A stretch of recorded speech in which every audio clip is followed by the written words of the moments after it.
Jelas ya, ini suara kalian juga ada jelas di headsetnya yang ini ya, problemnya di headsetnya. Oke. Nah, jadi linear separable artinya bisa dipisah secara linear, ya. Nah, seperti apa? Nah, contohnya seperti ini ya. Nah, kita ada dua buah kelas. Sini kelas bintang dan kelas segitiga ini kita bisa pisahkan dia seperti ini langsung. Ya. Ya, bayangkan kalau misalnya bintangnya ada di tengah-tengah sini. Tentu kita nggak bisa pisahkannya dengan sebuah garis seperti ini ya. Jadi algoritma SPM ini awalnya dibuat untuk memisahkan data secara linear ya. Dia memisahkan data secara linear sebaik mungkin. Ya, dengan dia tadi memaksimalkan margin. SPM akan melakukan langkah-langkah berikut untuk mencari hyperplane terbaik. Pertama, mengenerate alternatif hyperplane yang memisahkan dua kelas. Ya, pertama dia generate dulu alternatif hyperplane memisahkan dua kelas. Ya, misalnya ini, ya. Kalau ini tidak memisahkan dua kelas, ya. Ini juga tidak memisahkan dua kelas, yang ini. Ya, ketika dia sudah ketemu, memilih hyperplane terbaik dengan memaksimalkan margin yang maksimum. Nah, apa tujuan dia di sini memaksimalkan margin? Apa tujuan dia? Padahal kalau kita pikirkan, kita cuma perlu satu pemisah aja udah cukup, misalnya seperti ini. Ya, ini kan garis merah ini udah memisahkan antara kelas A dan kelas B. Ya, kenapa kita harus maksimalkan margin sehingga kita bisa dapat seperti yang di gambar yang kedua ini? Ada yang tahu kenapa kita harus memaksimalkan margin? Tujuannya apa? Kan butuh waktu ya untuk menghitungnya, tapi kenapa kita lakukan itu?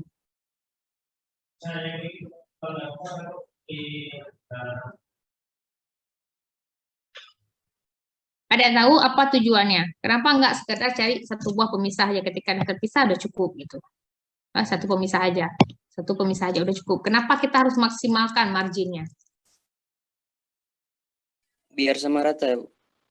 Biar sama rata. Tujuannya apa biar sama rata? Biar adil. Mempunyai keseimbangan antara perbedaan dari antara kelas A dan kelas B. Ya, tujuannya apa?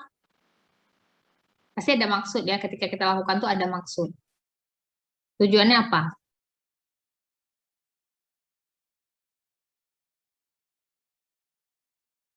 Nilai dari hyperlane antara ke kelas A dan kelas B itu sama. Iya, tujuannya apa kita maksimalkan itu? Untuk kita dapatkan sama. Sebab bukan samanya sih tujuannya. Ya, maksimalnya, hyperplane-nya maksimal. Kenapa harus kita maksimalkan? Kira-kira apa tujuannya? Tujuan klasifikasi untuk apa sih? Kita bangun modelnya untuk apa? Coba kalian ingat. Tujuan tadi klasifikasi untuk apa? Masih ingat apa tujuan klasifikasi? Kita udah belajar beberapa teknik ini, kira-kira untuk apa gitu ya? Untuk apa kita belajar teknik klasifikasi? Untuk apa?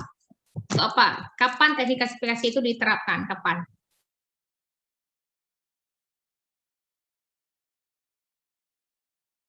Saat kita mau membangun model ya, Bu. Ya, untuk apa tujuannya? Itu prosesnya ya, membangun model itu proses. Tujuan kita bukan membangun model. Tujuan kita bangun klasifikasi itu untuk apa? Kita buat suatu sistem klasifikasi itu untuk apa? Kita capek-capek kumpulin data, bersihin data, processing, bangun model, testing model. Ujung-ujung untuk apa semua itu?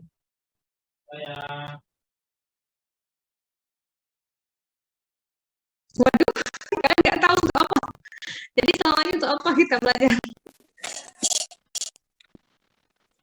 Apa? Kelasnya, Bu.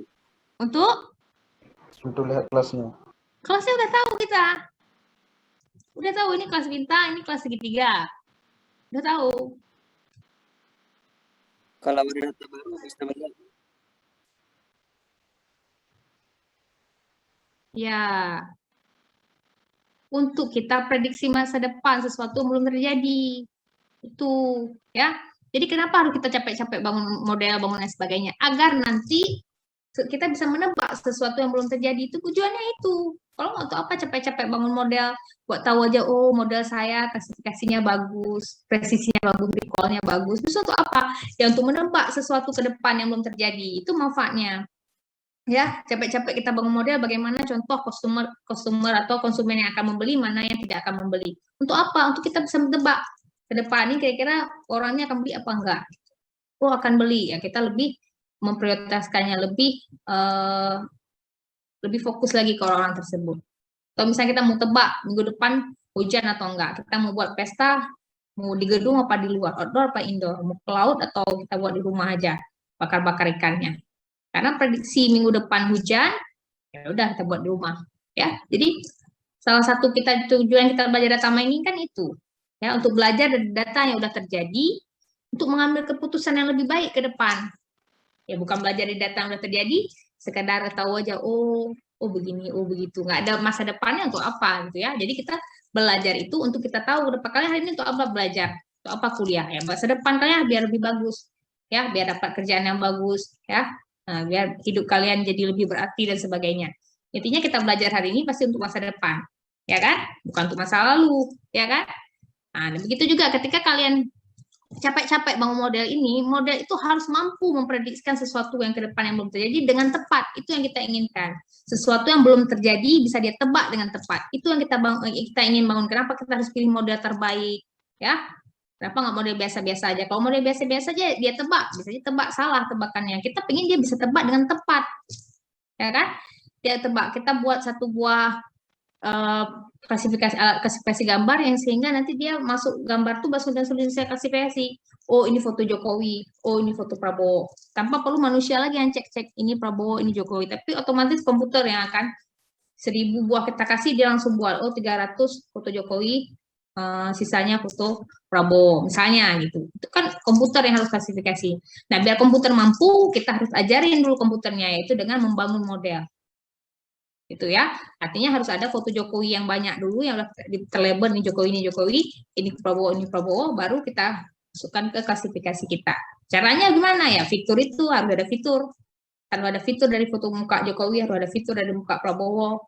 Ya, fitur-fiturnya banyak, bukan satu. Warna kulitnya kalau dihitung-hitung pixelnya jadi berapa warna kulitnya? Di rata-rata yang berapa?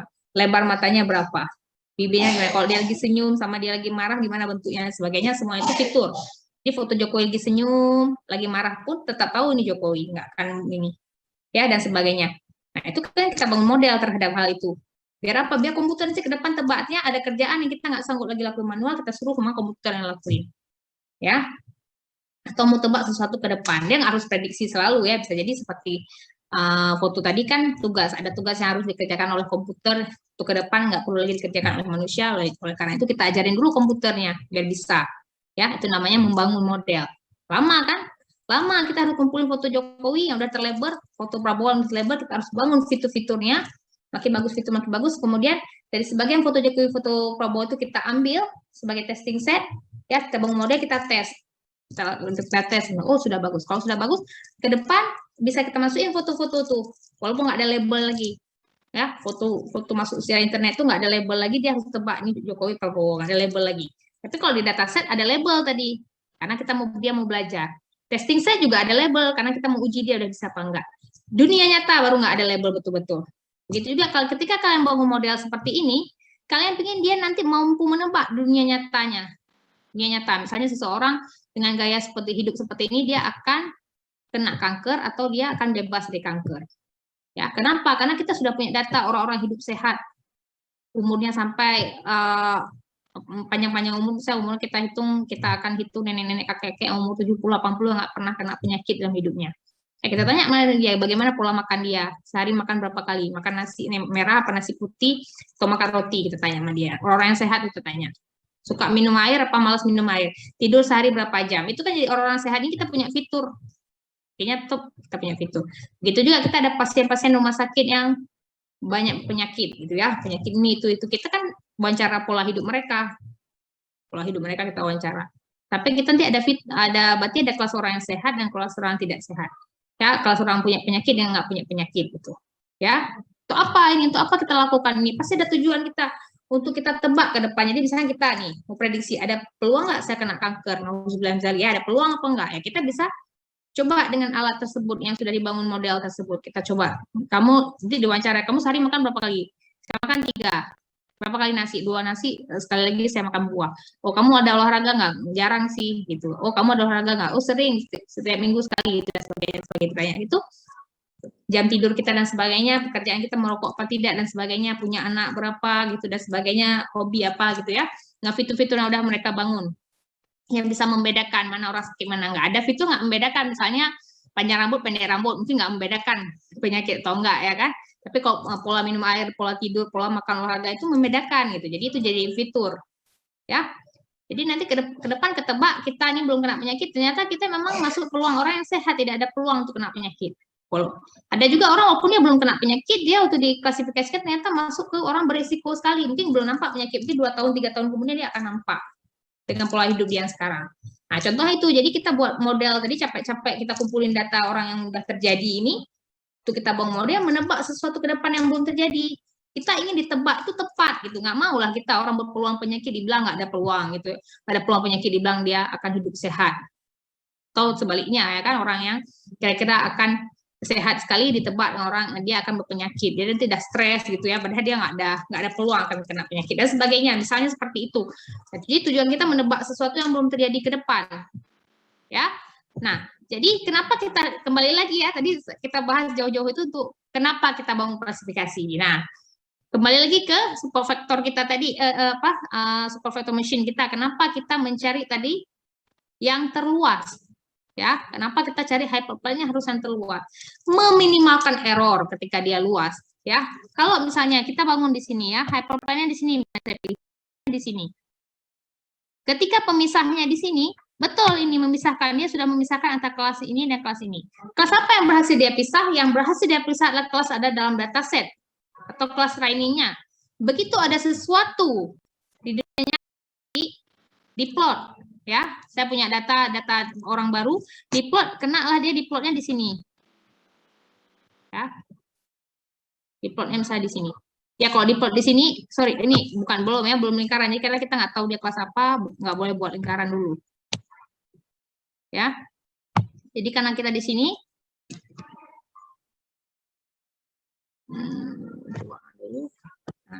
ya, jadi misalnya ada kelas baru di sini, di plotnya di sini, di plot. Kira-kira ini masuk kelas mana? Kelas bintang apa kelas ini? Kalau hyperplane pemisahnya tadi yang merah ini, tentu ini dia akan masuk ke kelas hijau, ya kan? Kelas hijau. Ada lagi data di sini, kelas hijau. Kalau data di sini udah pasti kelas hijau. Yang di sini udah pasti kelas hijau. Ya, ini data baru ya, data yang belum ada kelasnya. Makanya kita nggak tahu dia harus warnain apa, hijau apa merah gitu, nggak tahu ya. Ada masuk data baru, orang baru, pasien baru dengan pola hidupnya, fitur-fiturnya seperti ini. Ketika di plot, ya tergantung dimensinya berapa. Dimensi dataset kita tadi 20, berarti data baru ini juga harus 20 dimensinya. Semuanya harus kita masukin. Kalau tadi kita hitung umurnya, minum airnya, tidurnya berapa jam dan sebagainya, begitu juga orang data baru ini ya harus kita punya juga fitur tersebut. Kalau nggak punya, Bu, gimana ya? Harus kita tangani missing value-nya, ingat ya. Nggak ada pre-processing, harus kita tangani missing value-nya. Intinya harus ada data itu, mau nggak mau. Kalau nggak ada missing value, ada umurnya kosong, Bu. Jam tidurnya kosong, ya nggak bisa kita tebak sebenarnya. Ya, kecuali kita mau coba-coba isi, misalnya dengan rata-rata yang udah kita tahu gitu ya. Tebak-tebak gitu. Tapi ya, itu harus kita tangani missing value. Intinya fiturnya harus sama tadi. Dataset yang kita bangun ada fiturnya 20, begitu juga ketika kita mau prediksi yang sebenarnya juga fitur orang tersebut juga harus ada 20. Ya, misalnya kita plot di sini. Karena dia sebelah sini garis, tadi garis kita yang merah ini ya, sebelah bawah garis, berarti dia masuk kelas ini ya, kelas segitiga. Kalau dia di sini, Bu, berarti dia masuk kelas bintang. Dia di sini, Bu, kelas bintang. Dia di sini, Bu, kelas bintang. Dia di sini, Bu, kelas segitiga. Sini. Ya, tergantung memisah nih. Tapi bagaimana ketika datanya di sini, Bu? Otomatis data di sini waktu kita mau prediksi masa depan, nanti yang di sini semuanya ditebak kelas segitiga, padahal ini sudah sangat dekat dengan bintang. Ya, oleh karena itu, untuk meminimalkan error, ininya harus maksimal. Harus maksimal, mampu memisahkan mereka secara maksimal. Jadi kalau ada data di sini, Bu, nah, tetap dia nggak akan error. Tetap dia segitiga. Di sini, Bu, tetap dia, di sini, yang di sini tadi adalah segitiga, yang di sini kelas segitiga. Di sini kelas bintang, yang di sini kelas segitiga. Ya. Kalau kita nggak maksimalkan tadi, atau sebaliknya, misalnya pemisahnya kita ambil di sini, begitu ada data-data di sini, oke, ini bintang. Begitu juga yang di sini akan jadi kelas bintang semua nih. walaupun dia dekat kemari. Makanya kita harus maksimalkan untuk memperkecil nilai error. Ya, makin kecil error berarti makin bagus prediksi kita, precision recall-nya bagus, ya kan? Dia tebak nanti lebih bagus seperti itu. Kalau kayak gini akan banyak salahnya karena belum kita maksimalkan. Jadi tujuannya itu ya. Kalau saya tanya nanti di UAS ujian akhir semester ya, apa tujuannya kita memaksimalkan margin pada support factor machine untuk meminimalkan error. Ya, bukan cuma pemisah aja, pemisah gini aja udah terpisah memang. Tapi untuk untuk kelas yang ini, untuk yang datasetnya ini, di dunia nyata kita akan ketemu dataset yang mirip-mirip seperti itu ya. Nah, biasanya kalau kita pisahkan dua kelas seperti ini, pasti yang berada jauh nih, memang ini jauh ya. Kelas bintang ini juga jauh, kelas segitiga gitu ya. Jadi pasti beda sekali mereka. Tapi yang berada dekat-dekat sini mirip-mirip, nah kan?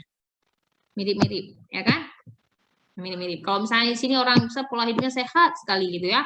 Kayak Deddy Kobuzer gitu ya, olahraga, minum protein dan sebagainya. Pokoknya betul-betul jaga sekitar siapa lagi? Julia Balsam, ada beberapa orang ya memang hidupnya memang kayaknya cuma olahraga dan sebagainya gitu. Memang betul-betul dijaga, nggak pernah malas olahraga dan sebagainya. Ada di sini orang yang betul-betul minum minuman keras, merokok, malam dia begadang gitu ya. Main game sampai tengah larut malam ya. Makan sampai kenyang gitu. Betul-betul orang yang berpeluang dapat penyakit. Nah, di sini tengah-tengah nih orang-orang mungkin mayoritasnya kayak kita gitu ya, olahraga sekali-sekali, makan juga sekali-kali sehat, sekali-kali enggak dan sebagainya. Mayoritas manusia lah gitu berada di pemisah ini gitu. Jadi betul-betul harus kita maksimalkan untuk meminimalkan error. Ya, kalau kita tadi pisahnya cuma di sini misalnya, ya kelas segitiga nggak banyak error, tapi kelas bintang akan banyak error, atau banyak kelas bintang yang ditebak kelas segitiga. Begitu juga sebaliknya, kalau dekat kali kemari itu pemisahnya, kelas bintang oke-oke aja, kelas ini akan banyak salahnya ditebak. Ya, jadi kalau tengah-tengah meminimalkan error sehingga kedua kelas sedikit nanti yang akan salah. Ya, seperti itu ya kira-kira. Bisa dipahami nggak?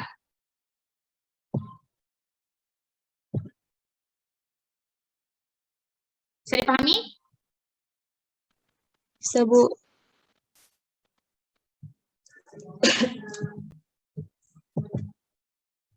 Oke.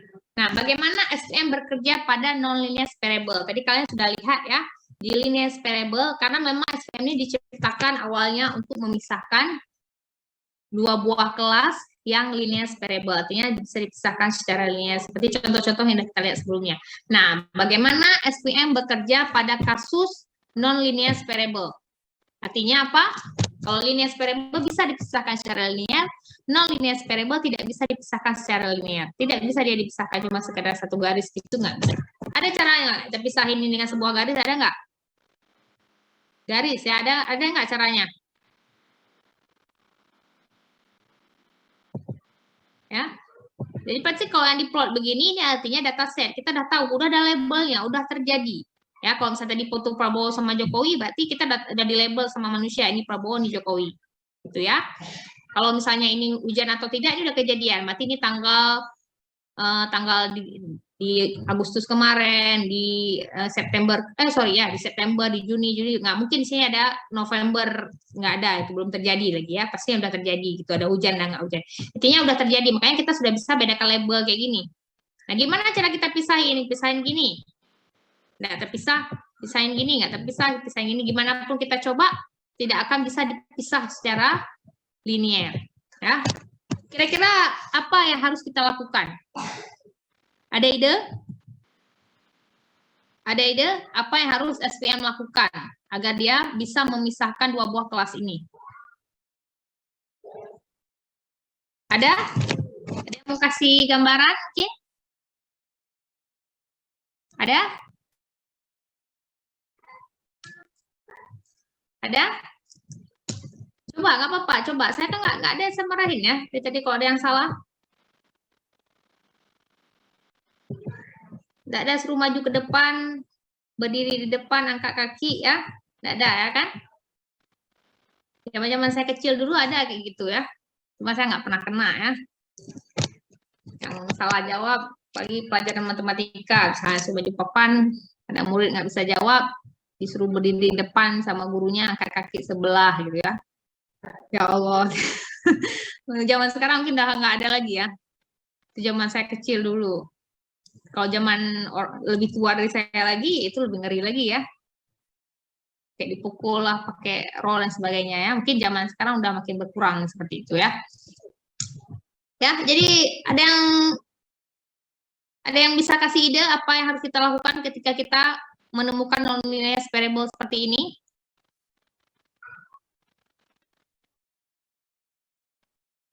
Berapa orang yang hadir? 27 orang. Ada satu orang yang ada ide? Bu, Ya, Bayu, silakan. boleh nggak Bu kalau misalnya pemisahnya tuh kayak bentuk lingkaran atau bentuk lain gitu, nggak garis lurus?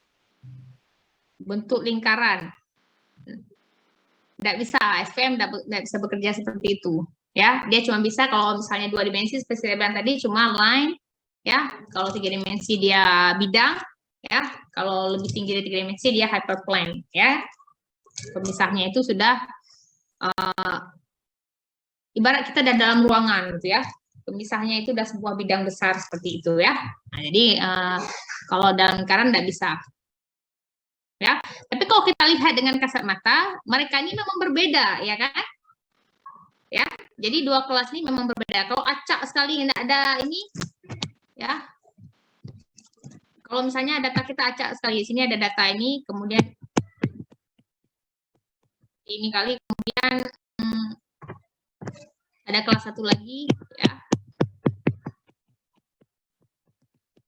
Tapi tidak ada pattern. Artinya kalau saya lihat, kalau data seperti ini bukan saya lihat ya. Kalau data seperti ini itu berarti fiturnya nggak benar kita bangun, ya. Artinya misalnya kita cuma mau lihat orang berpeluang sakit dan orang berpeluang tidak sakit dari fitur-fitur yang nggak nyambung. Misalnya apa tadi? Mungkin rambutnya panjang apa pendek, ya. Kulitnya hitam apa putih, apalagi gitu ya. Yang fitur-fitur yang nggak membantu. Kemudian apa lagi? Ya, berapa saudaranya mungkin ya, atau mungkin ngaruh kalau berapa saudaranya. Biasanya kalau misalnya anak yang jumlah sedikit mungkin orang tua lebih care dengan vitaminnya sebagainya gitu. Mungkin kalau banyak orang tua lebih cuek atau kebalikan. Kita nggak tahu. Kita baru tahu kalau kita udah melakukan penelitian. Kalau nggak tahu, kalau belum pernah melakukan penelitian mungkin kita nggak tahu. Kecuali yang sangat jelas misalnya ya, sangat jelas misalnya. Apalagi yang bukan fitur, nggak bisa kita pisahkan. Nah, kalau fitur-fitur seperti itu kita pakai, pasti nanti data kita seperti ini. Ya, kalau kita lihat ini ada patternnya, tidak ada pattern apa-apa, bergabung sekali antara kelas kuning dengan kelas merah. Ya, tapi kalau ini ada patternnya ini, walaupun mereka berpisah seperti ini, kalau kita lihat ada patternnya. Apa patternnya? Apa pattern yang bisa kalian lihat di sini? Ada patternnya nggak di sini?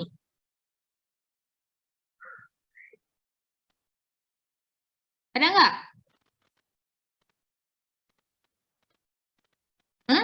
Apa patternnya? Ya? Ada ya kan? Yang apa patternnya? Di mata kalian apa patternnya? Radius mungkin, Bu. Boleh. Nah, mungkin kalau kita lihat ini kan sangat dekat dengan nilai 0,0 misalnya di sini ya. Titik 0,0 ya. Ya, yang agak dekat ke 0,0 kelas hijau, yang menjauh dari titik 0,0 kelas segitiga. Ya. Jadi ada patternnya. Ini ada pattern mungkin. Kalau kalian ketemu data gini, Bu sini kelas merah, kemudian sini merah lagi, di sini kuning lagi, kemudian merah semua nih ya. Saya ganti kuning, saya ganti hijau, misalnya gini ya. Ini 2 buah kelas juga. Ini ada patternnya. Ada pattern. Ya.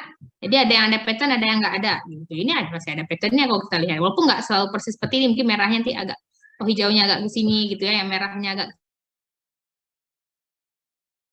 sini sebagainya, tapi masih ada patternnya gitu ya. Yang namanya pattern itu nggak selalu data bintang di sini, data ini di sini, kemudian data satu laginya di sini. Ya, nggak selalu indah seperti itu ya, nggak selalu semudah itu. Kadang-kadang memang agak menyatu ke sini gitu ya. Tapi kalau seperti ini misalnya, walaupun ini tidak linear variable, tapi ini jelas sekali beda antara mereka ya. Jadi ide di SVM itu ya, kita bawa dia ke dimensi yang lebih tinggi. Misalnya tadi di sini kita punya cuman apa? Di sini 2 dimensi. Ya, 2 dimensi. Jadi tadi fiturnya cuma 2. Misalnya fitur X-nya fitur umur misalnya, Y-nya mungkin fitur apa pekerjaannya misalnya ya.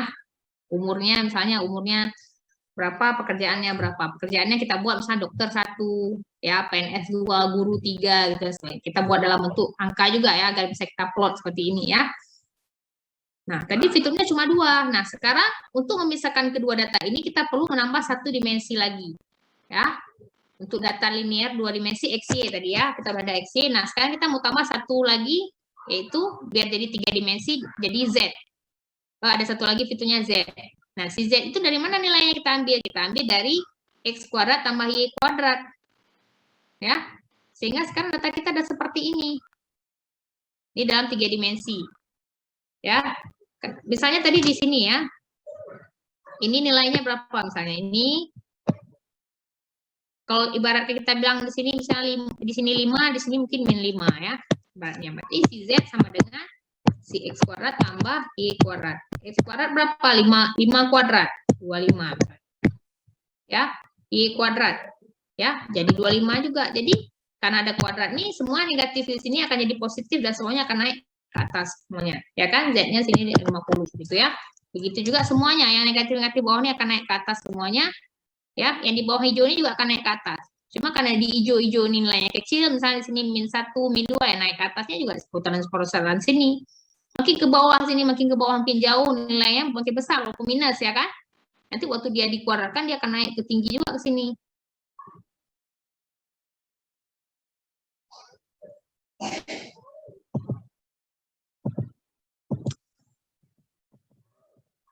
Oke.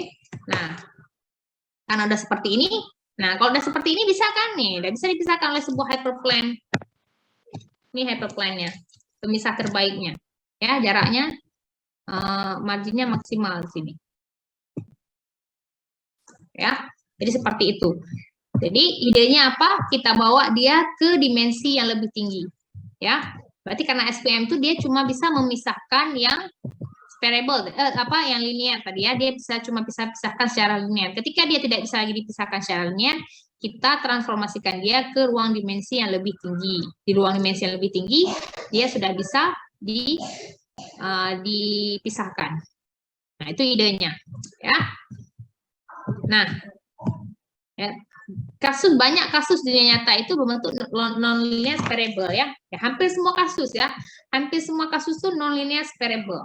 Ya, jadi memang nggak ada cara lain. Memang kalau kita pakai SVM, kita memang harus pakai kernel trick, ya. Kernel trick itu apa tugasnya? Dia akan membawa kernel itu kan fungsi ya, fungsi-fungsi itu kernel itu ya. Jadi dia akan membawa data kita tadi ini input space-nya ya. Input space itu namanya ruang input kita, fitur-fitur aslinya tadi. Bagi jadi 2 kelas kan nggak bisa dipisah oleh 1 garis atau 1 bidang ya. Jadi kita dengan 1 buah kernel atau 1 buah fungsi akan kita bawa dia ke dimensi yang lebih tinggi. Ya. Kalau dimensinya dan lebih tinggi, di sini bisa kita pisah dengan 1 buah hyperplane. Seperti itu ya. Jadi kita bawa dia dulu ke ruang dimensi yang lebih tinggi. Di ruang dimensi yang lebih tinggi, dia sudah bisa kita pisah dengan 1 buah hyperplane. Bagaimana cara kita bawa dia ke ruang lebih tinggi? Itulah namanya kernel trick. Ya, kernel trick. Nggak benar-benar kita bawa ya, kalau benar-benar kita bawa ke ruang lebih tinggi, tentu makan memori yang sangat besar. Tapi di sini cuma nilainya aja kita cari. Ya, seperti contohnya tadi. Nilai Z ini kita cari, ya kan? Kita ketemu nilai Z-nya, baru kita bawa dia ke dimensi yang lain. Ya, tapi enggak. Ini kan kita sebagai contoh aja kita plot seperti ini. Tapi cara kerja mesin dia nggak ada plot seperti ini. Ini biar kita ngerti di plot seperti ini. Tapi cara kerjanya nggak di plot seperti ini. Dia cuma dicari aja nilainya, ya. Makanya katanya di sini trick, dibilang kernel trick. Nggak benar-benar ya betul-betul dibawa ke dimensi yang tinggi itu bisa memakan memori yang sangat besar ya. Tapi trik aja di sini nilainya diubah berdasarkan 1 fungsi diubah. Nah, jadi nanti nilainya berubah gitu. Nilai yang berubah nanti dia kita cari 1 buah hyperplane. Ya, hyperplane-nya juga bukan betul-betul pemisah bidang itu ya, tapi 1 buah fungsi lagi ini. 1 buah fungsi lagi. Ya, modelnya kita itulah fungsi itu. Model kita berarti 1 buah fungsi. Ya, nanti ketika ada data baru itu kita masukkan ke dalam fungsi itu. Ya, jadi dapat nilainya positif apa negatif. Kalau positif masuk kelas positif, kalau nilainya negatif masuk kelas negatif. Ya, memang matematikanya agak kompleks dibandingkan dengan fitur-fitur yang lain. Jadi saya nggak masukkan semuanya ke sini, ya. Tapi nanti akan saya kasih ini ya link untuk kalian kalau misalnya ingin belajar lebih dalam tentang matematikanya, ya. Oke, jadi kernel pada SPM itu ada banyak ya. Nah, ini contoh beberapa, ada linear, ada polinomial. Yang linear ini untuk sesuatu yang bisa dipisahkan secara linear tadi ya, linear separable pakai ini. Ya, jadi memang kalau pakai SPM selalu pakai kernel ya, harus pakai kernel. Kalau secara linear berarti ini kita pakai. Kalau bukan linear dari 2 sampai 7 ini bukan linear separable ya. Nah, ada yang polinomial, kita pangkatkan dia dengan dimensi ini ya, berapa kita mau pangkatkan, ada Gaussian, ada sigmoid ya. Dan masih banyak juga yang lainnya. Ya, mungkin nanti kalian juga bisa temukan satu buah gitu ya. Nah, tadi SPM kita udah tahu SPM itu cuman awalnya dibuat untuk memisahkan sesuatu secara linear, ya. Karena tapi dunia nyata nggak bisa kita pakai secara linear. Dunia nyata kasusnya semuanya tidak bisa dipisahkan secara linear. Otomatis ditemukanlah kernetrik gitu ya. Kita bawa dia ke dimensi lebih tinggi sehingga di dimensi lebih tinggi dia bisa dipisahkan, ya. Data kita sangat banyak, Bu. Ya, kita harus bawa dia ke luar dimensi yang sangat tinggi gitu ya. Jadi tetap aja disahkan. Jadi bagaimanapun bertumpuk-tumpuk data ini kelas A, ini kelas B bertumpuk kayak gini, kalau dibawa dia ke luar dimensi yang tinggi tetap dia akan terpisah, ya. Kalau dibawa dimensinya nggak terlalu tinggi nggak bisa dipisah. Sampai dia bisa dipisah, baru cari sebuah hyperplane, ya. Cara kerja hyperplane betul tadi memaksimalkan margin. Jadi kalau udah maksimalkan margin, errornya semakin sedikit gitu ya, kemungkinan error. Nah, selain tadi dia bekerja untuk memisahkan secara linear, nah kalau bukan linear harus pakai kernel, SVM ini juga diciptakan dia secara naturalnya ya, secara alamiah dia untuk memisahkan cuma 2 kelas. Nggak bisa dia pisahkan 3 kelas sekaligus. Kalau di KNN bisa, ya. KNN tinggal cari berapa tetangga terdekat dia. Terserah tetangga terdekat dia terdiri dari beberapa kelas. Ya, misalnya kita KNN kemarin nih kelas ini, kemudian ada kelas bintang di sini, kelas bulan sabit misalnya di sini, ya. Data barunya misalnya di mana? Di sini misalnya. Ya, dia tinggal cari aja berapa jaraknya kemari semuanya berapa 3 buah terdekat. Berarti ini dan ini misalnya. Berarti masuk kelas bintang dia karena 2 di sini, 1 di sini. Ini enggak ada yang dekat, tapi dia bisa sekaligus jalan dengan banyak kelas sekaligus bisa, ya. Naive Bayes juga bisa.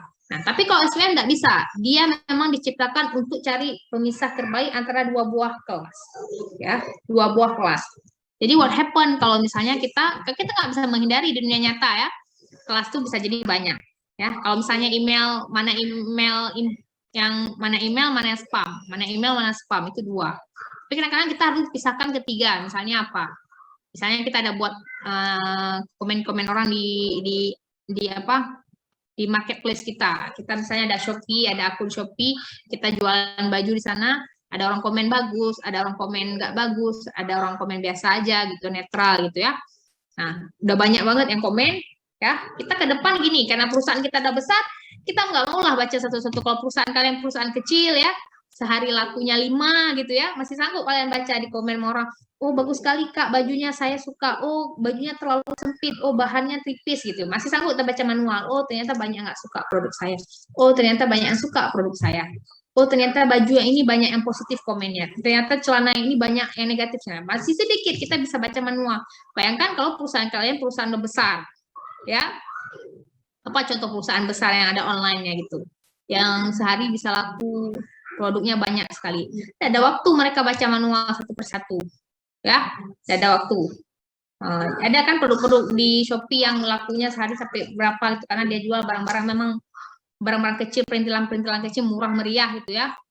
Jadi lakunya sehari mungkin ratusan ribuan gitu-gitu ya. Nah, jadi mereka nggak ada waktu untuk baca manual seperti itu. Nah, mereka bisa bangun model ya. Cara bangun model gimana? Pertama awalnya mereka harus ada orang yang buat labelnya ya kan. Dia baca, Kak, bajunya bagus sekali, saya suka. Oh, dia buat ini komennya komen positif. Dia buat label manual nih, komen positif. Ada lagi orang yang buat entah apapun baju ini bahannya tipis sekali, itu berarti negatif. Ada juga yang bilang Ya lumayan lah gitu, dengan sesuai lah dengan harga gitu. Berarti itu netral, dia nggak benci, nggak suka dengan produk kita, tapi netral seperti itu. Dibuat manual dulu. Setelah ada label-label manual ini, kita bangun model. Setelah kita bangun model, apa model ini ke depan bisa menebak, nggak perlu lagi orang manusia yang baca. Jadi setiap ada komen yang masuk, dia sebab ini positif, ini negatif, ini netral. Lama-lama kita bisa cuma lihat itu aja setiap hari. Ya, setiap minggu bisa kita melapor ke manajer kita bisa lihat aja ternyata mayoritas orang beli di kita itu 70% positif, 20 negatif, 10 netral. Ke depan kita perbaiki lagi kualitas produk kita mau lihat positifnya meningkat apa enggak. Positifnya udah meningkat, sekarang positifnya ada 90 gitu ya. Atau baju mana yang banyak kali orang komen positif, baju mana yang banyak kali orang komen negatif, nggak usah kita jual lagi dan sebagainya, seperti itu. Nah, itu kan nggak bisa kita hindari ya. Kita harus buat 3 kelas di sana. Tapi kita mau pakai SPM, karena SPM termasuk bagus juga dia untuk teks gitu ya. Untuk teks banyak sekali, untuk klasifikasi teks banyak yang pakai SPM. Nah, kita kan nggak bisa hindari itu. 3 kelas tuh kelas positif, kelas negatif, kelas netral. Gimana saya mau pakai SPM? Ada solusinya? Ada ya. Jadi ada 2 strategi. Ada 2 strategi yang harus kita bisa pakai ketika kelas kita itu multi kelas. Yang pertama namanya one versus rest.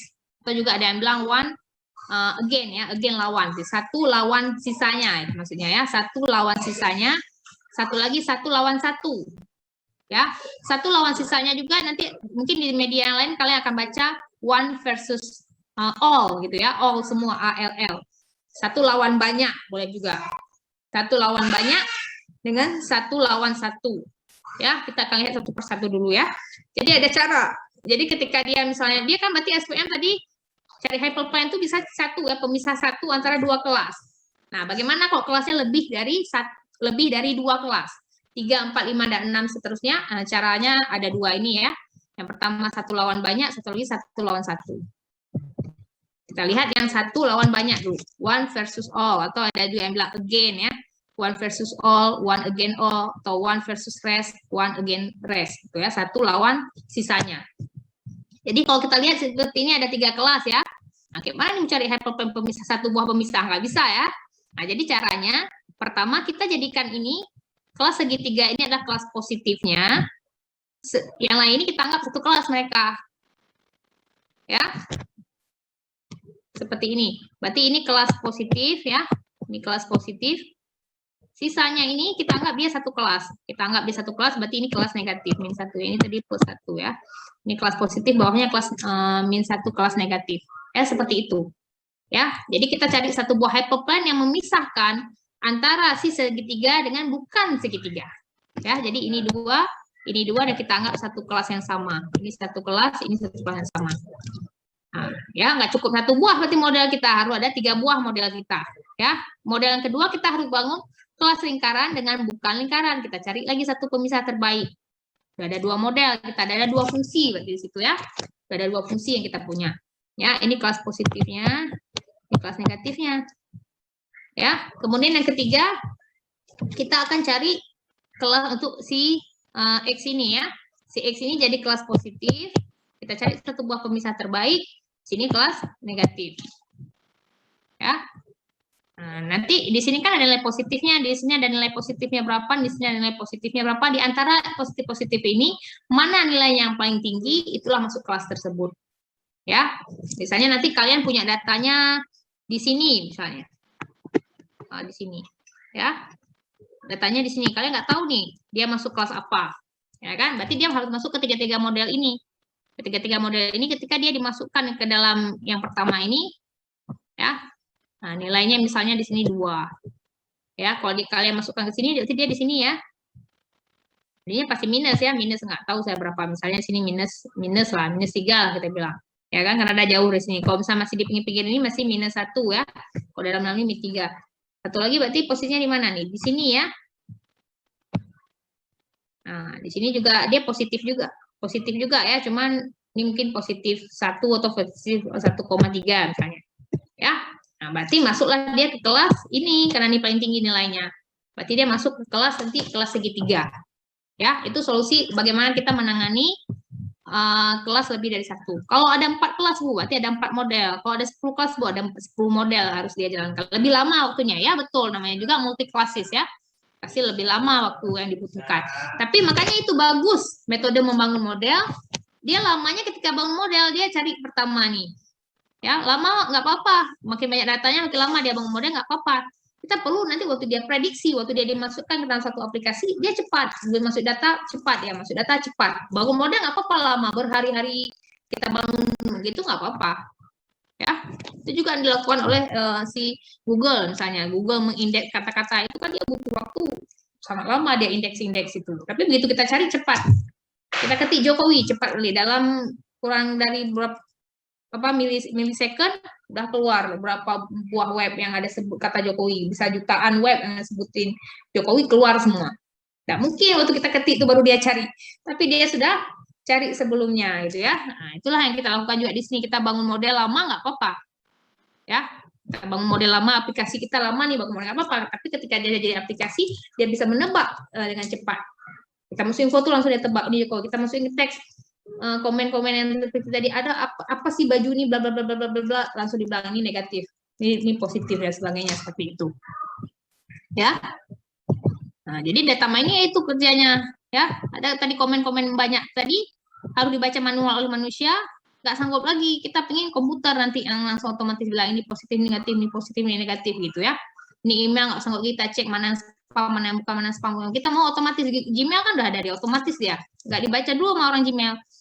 Di YouTube ya, misalnya di YouTube ada aturan nggak boleh upload gambar yang tidak senonoh misalnya, nggak boleh upload video-video yang berbagai macam. Nggak sanggup lagi mereka setiap ada yang upload gitu ya, atau mesti klasifikasi kelas apa gitu. Setiap yang ada yang upload video, oh ini masuk ke kelas olahraga, video ini video hiburan. Nggak sanggup lagi orang staff YouTube dibayar untuk nonton itu ya kan.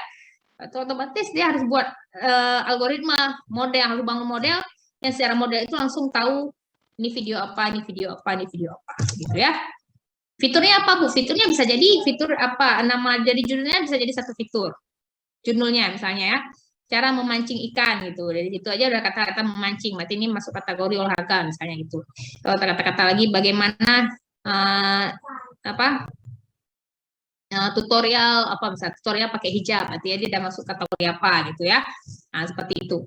Ya, nah, itu jadi satu kelas dia, tapi nggak bisa jadi satu-satunya fitur gitu ya, cuma judulnya aja. Bisa jadi judul menjebak nanti ya, videonya video tahap apa kriminal ditulis kartun anak-anak gitu ya, bohong gitu ya. Jadi mereka nggak bisa, satu fitur itu nggak boleh satu fitur itu bisa jadi mereka akan ambil beberapa gambar dan video itu dia kayak dia capture beberapa aja di awal, di tengah, di akhir, kemudian dia lihat gambar tentang apa dan sebagainya gitu ya. Jadi harus banyak fiturnya untuk mereka bisa nebak ini kelas apa gitu. Nggak mungkin lagi manual gitu ya. Oleh karena itu perlu machine learning di sana ya, untuk mesin belajar ya.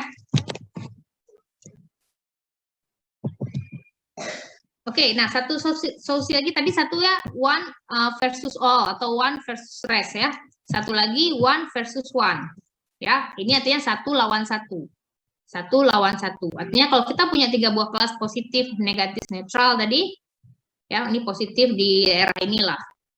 Teksnya berada di daerah ini kalau kita plotkan gitu ya. Vektornya biasanya kita plotkan vektornya. Yang negatif di sini, yang netral itu tengah-tengah. Ya, dia agak ke negatif iya, agak ke positif iya, tapi dia bukan positif negatif di sini misalnya. Nah, caranya gimana? Cara one versus one. Nah, caranya pertama kita kerjakan dua-dua kelas, abaikan kelas satu lagi. Ya kan?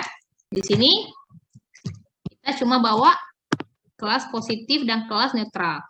Ya, kelas negatifnya kita abaikan. Jadi kita sini cari satu buah ini ya. Satu buah ini.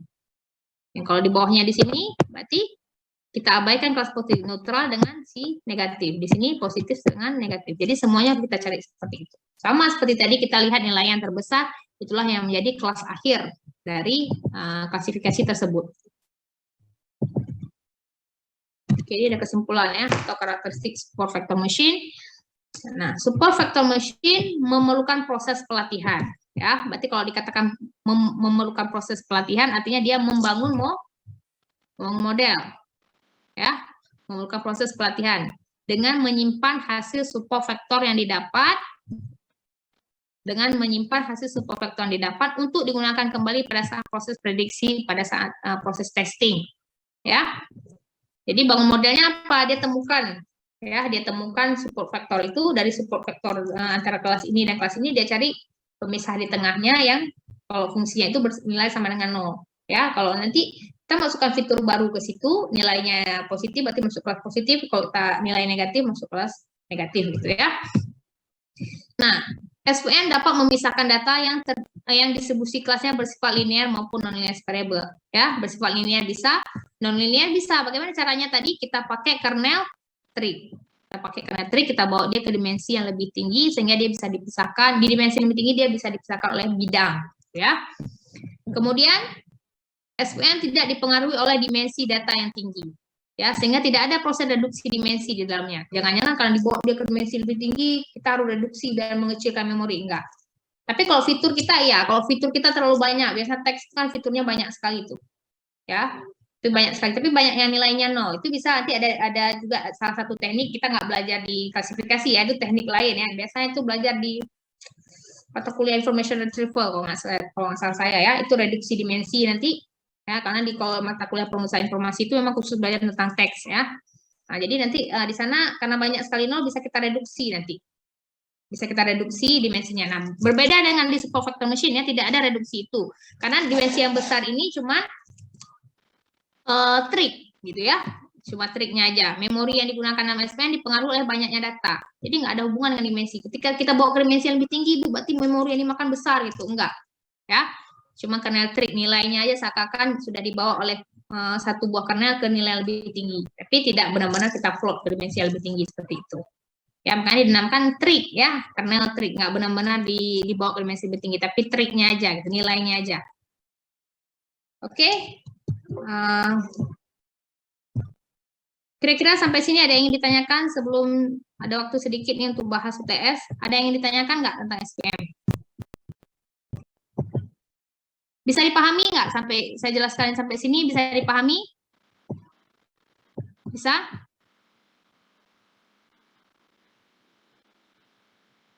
Bisa dipahami?